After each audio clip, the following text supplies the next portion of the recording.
Bonjour à tous, j'espère que vous allez bien. On se retrouve pour le brief du mercredi 20 juillet 2022. Donc aujourd'hui, on parlera du Bitcoin, bien évidemment, et de son breakout qui est confirmé. Donc franchement, c'est assez positif. Pour l'instant, on verra justement les vigilances à avoir, mais en tout cas, à l'instant T, c'est vraiment très positif.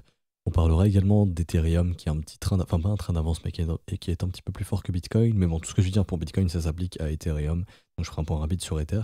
Et on parlera de macroéconomie puisque c'est accompagné par le mouvement haussier du S&P 500 et donc on parlera de ça bien évidemment.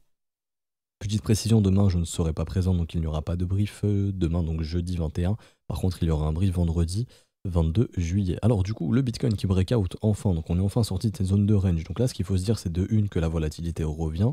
Si on prend l'indice de volatilité qui est le BVOL 24 heures, hop, je le passe en area. Donc c'est en gros c'est un indice de volatilité. La volatilité redessine les W, donc on est de retour dans une volatilité. Enfin, la volatilité revient sur ce marché. On était sur des niveaux très très faibles au courant de l'été, qu'on est en train de quitter. Donc la volatilité revient, ce qui est une bonne chose parce qu'elle revient sur un mouvement haussier. Ça fait très longtemps qu'on n'avait pas vu ça, une volatilité qui revient sur un mouvement haussier. À chaque fois que la volatilité revenait sur le Bitcoin, c'était sur un mouvement baissier. Donc ça, c'est le premier changement. Donc on sort de ce range, donc très très bien. Pour l'instant, breakout validé, il n'y a pas de problème. Clôture au-dessus de la ligne de coup, même clôture au-dessus de ces niveaux, donc qui sont les niveaux de haut de range, hein. Hop. Donc là, il n'y a pas de problème. On est bien sorti de ce range par le haut, donc c'est très très bien. La vigilance à avoir, et je serai. J'ai vraiment insisté dessus et je vais continuer d'insister. Pour l'instant, il n'y a aucun risque, c'est-à-dire que là, à l'instant T, le breakout s'est formé. On a un gros trou dans le volume profile ici, donc littéralement, là ça devrait passer comme dans du beurre, si on veut y aller comme dans du beurre, jusque les 28 200 $ environ, qui est tout simplement le précédent support qui est devenu résistance, hein. Donc cette grosse zone ici qui devient résistante, pardon, vers les 28 000 $, 28 800, 28 200, etc. Lui, le volume profile, il nous l'indique plutôt vers les 28 300. Bon, là littéralement, on peut monter jusqu'à ce niveau sans problème. Par contre, tout signe de faiblesse post-breakout, c'est-à-dire l'intégration sous la zone de support, ça serait vraiment pas bullish. Donc en gros ici maintenant, ça c'est la grosse zone de support qu'on a. Faut pas repasser dessous, on peut faire des pullbacks, on peut revenir, on peut retester, on peut retrouver de l'acheteur pour faire ça. Si on fait ça, c'est bullish. Par contre, si on vient et qu'on fait de la structure de retournement et qu'on repasse sous la zone verte, c'est bearish à mort. Et là, c'est littéralement un tour, je pense, au moins sous les 18 000 $. Chose qui n'est pas dans la charte pour l'instant, ce qui est le plus probable à l'instant T. On regarde la charte ici, c'est une remontée vers la résistance des 28 000 $. Et même peut-être la breaker et aller plus haut par la suite, mais ça on verra ça plus tard. Vu qu'on est dans une phase de retracement, généralement le niveau moi qui m'intéresse c'est toujours 38,2, là il est vers les 37 000, donc c'est aussi un niveau qui m'intéresse pour ce retracement du Bitcoin actuel. Ce qu'il faut se dire c'est qu'on n'est plus dans une dynamique baissière. C'est-à-dire que là, les creux ici, que vous voyez, les creux ascendants, enfin, logiquement, on aura des creux ascendants pour faire des sommets ascendants par la suite. C'est-à-dire que tous les dips qui vont se former vont être pas très très profonds, si jamais ça reste haussier, pour aller faire des sommets ascendants derrière, pour continuer de retracer justement. Parce que là, il y a eu un sacré changement au niveau de la dynamique. Ça fait très longtemps qu'on n'a pas eu une structure de marché aussi belle sur le Bitcoin. Donc là, on est vraiment sorti de cet environnement bearish. Après, je vous parle pas de bull market to the moon, retour to the moon, hein. Déjà casser les 37, enfin déjà casser 28 c'est compliqué. Si on casse 28, prochaine étape c'est entre 32 et 37. Et là vraiment c'est une grosse zone où le marché pourrait se retourner et en gros ce serait fini le retracement. Mais bon, on n'en est pas encore, ok. Donc à l'instant T les momentum restent haussiers. Il y a un truc que je ferai peut-être de temps en temps dans les briefs, c'est une étude du momentum, donc ça je le vois tous les jours avec les élèves. Mais je pense que je peux l'introduire dans les briefs YouTube de temps en temps. En gros, c'est de regarder le momentum sur des unités de temps H1, H4, daily, weekly pour essayer de situer un petit peu le marché. Donc en H1, on commence à avoir un momentum qui faiblit un tout petit peu, donc ça peut annoncer de la consolidation post-breakout. Ok. En H4, on a un momentum qui est toujours bullish, donc ça, il n'y a pas de problème. Donc pour la session européenne, peut-être un peu de conso, et si la session US le veut bien, qu'on soit bullish, donc en fait qu'on aille vers 24 000, 25 000 $ pendant la session US de cet après-midi. En daily, on est sur un momentum totalement haussier. Donc là, il n'y a pas de problème. Succession de W, donc ça, c'est hyper puissant.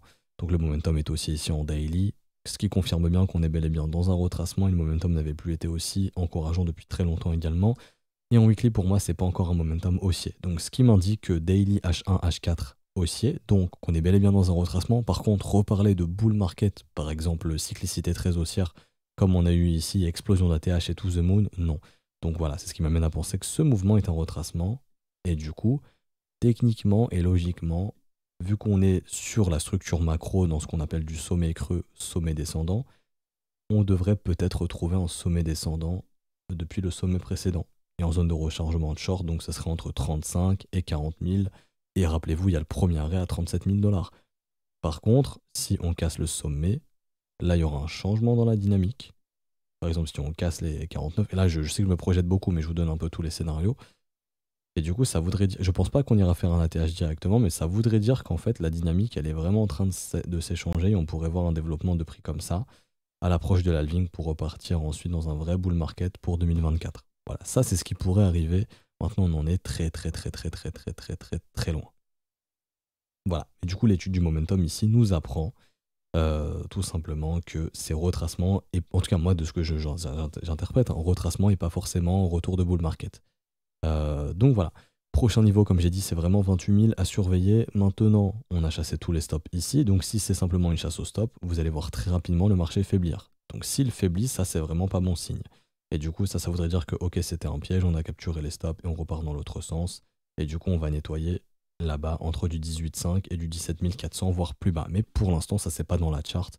Et tant que c'est pas dans la charte, c'est haussier et on privilégie, enfin on va privilégier pardon, le retracement. Et du coup, on prend le précédent sommet qui est ici. On va tracer un petit fib.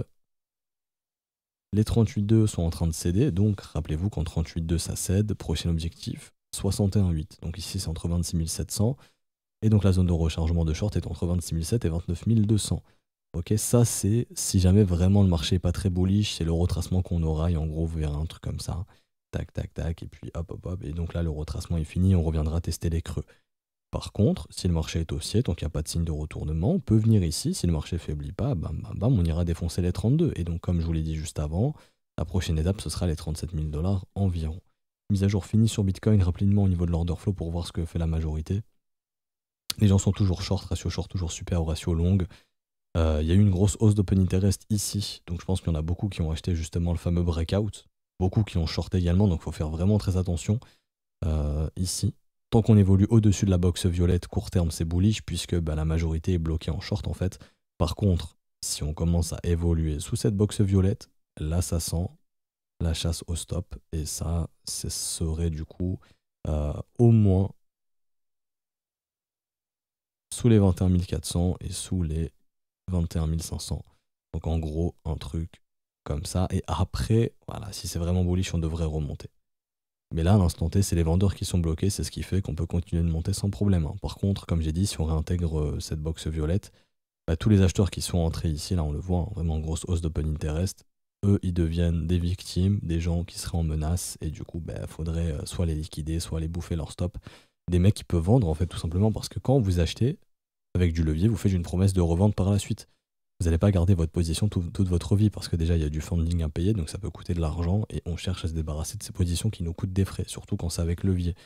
Alors que bon, quand c'est de l'achat spot, oui, on peut acheter, on peut vendre sans problème. Mais là, je me base sur ceux qui trade avec levier. Donc là, il y en a beaucoup qui sont rentrés sur le Bitcoin avec levier entre 22 000 $ et 23 400 $. Et des acheteurs et des vendeurs, bien évidemment. Et encore une fois, c'est pour ça que tant qu'on évolue au-dessus du prix, dans de la box violette, c'est les vendeurs qui sont coincés.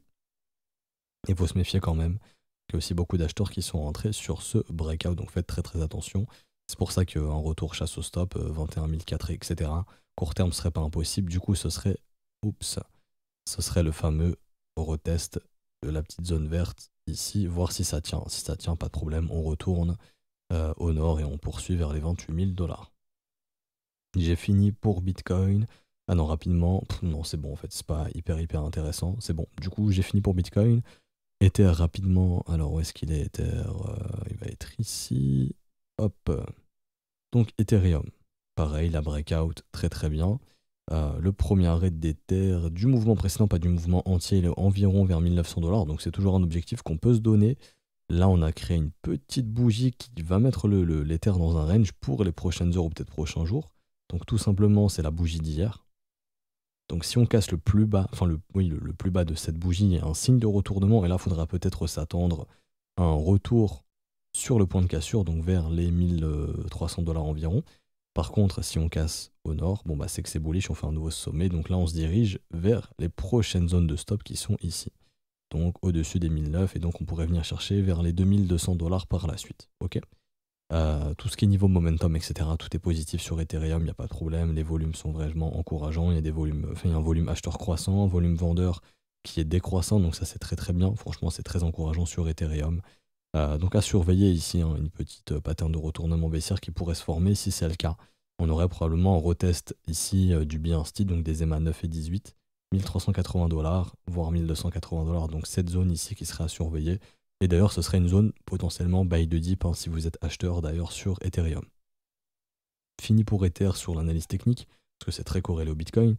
Au niveau de l'order flow, pareil, ratio short toujours super au ratio long. Par contre, d'après le ratio, ici on a eu pas mal de clôtures de short. Bon, pour moi c'est des clôtures de short parce qu'en fait l'open interest s'est effondré, donc il y a beaucoup de mecs en short qui se sont barrés de leur position. Par contre, ce qui est super encourageant, c'est que les gens sont pas en train de FOMO sur Ethereum. Littéralement, l'open interest, il baisse, alors qu'on a un prix qui monte. Ce qui veut dire qu'il y a beaucoup plus de positions qui se ferment que de positions qui s'ouvrent. Ce qui veut dire que l'euphorie levier sur Ethereum, elle n'est pas là. Et ça, c'est vraiment un bon point. Et ce qui veut dire aussi que le marché est poussé par les achats sur spot, ce qui est vraiment très bien. Également, ce qui est très encourageant, c'est qu'on est toujours sur des fundings négatifs sur Ethereum, ce qui veut dire que le sentiment est loin d'être dans l'euphorie. Donc ici, l'order flow est correct. Maintenant, encore une fois, l'analyse technique, elle peut nous prévenir d'un possible retest de la zone de breakout. Et du coup, pour finir la macroéconomie, alors, où est-ce que j'ai ça? J'ai ça ici. Alors, S&P 500 qui est en train de breakout. Idéalement, il faudrait que ça soit confirmé pendant la session US, parce que hier, la session US n'a pas réussi à confirmer. On a eu une belle bougie verte, donc là, il n'y a pas de problème, ça c'est très bien. Mais on n'a pas breaké, donc si on veut le breakout, il faut breaker pendant justement la session US, donc cet après-midi, 15h30, à l'ouverture du marché américain à 15h30.